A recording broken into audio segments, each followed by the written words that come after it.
যমুনার ভাঙনে ক্রমেই ছোট হচ্ছে জামালপুরের দেওয়ানগঞ্জ উপজেলার মানচিত্র। 4 মাসে নদীগর্ভে বিলীন উপজেলার নদী তীরবর্তী গ্রামের অন্তত 2 শতাধিক বসত বাড়িসহ ফসলি জমি।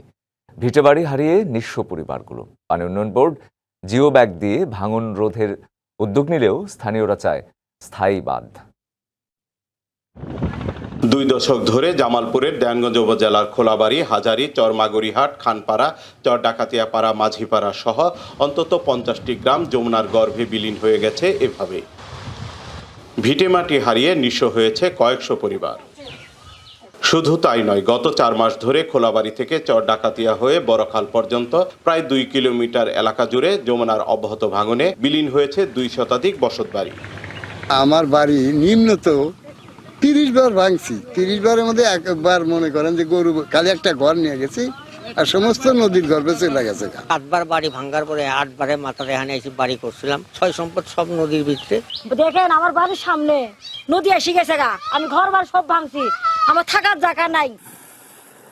এদিকে উপজেলার পাথরের চর এলাকায় পাহাড়ি ঢলে গেল 1 সপ্তাহ ধরে লোকাইঝরায় পানি বৃদ্ধি পাওয়ায় তীরবর্তী গ্রামগুলোতে দেখা দিয়েছে তীব্র ভাঙন।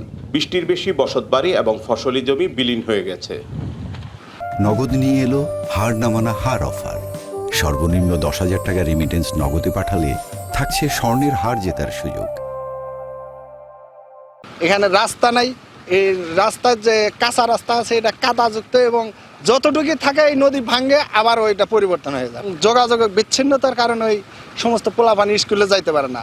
বিয়ে হয় 6 মাস বাদে নদী ভাঙছিল, অতিথিনে আসিয়ে এ যে পুরা বাতাত ভাঙছিল, উনতনে ভাঙি নয়াগাঁও গেছিলাম, নয়াগাঁওতে সোনারবন গেছিলাম, সোনারবন থেকে আর যমুনার ভাঙন রোধে 513 মিটার এরিয়ায় জরুরি ভিত্তিতে কাজ শুরু হয়েছে।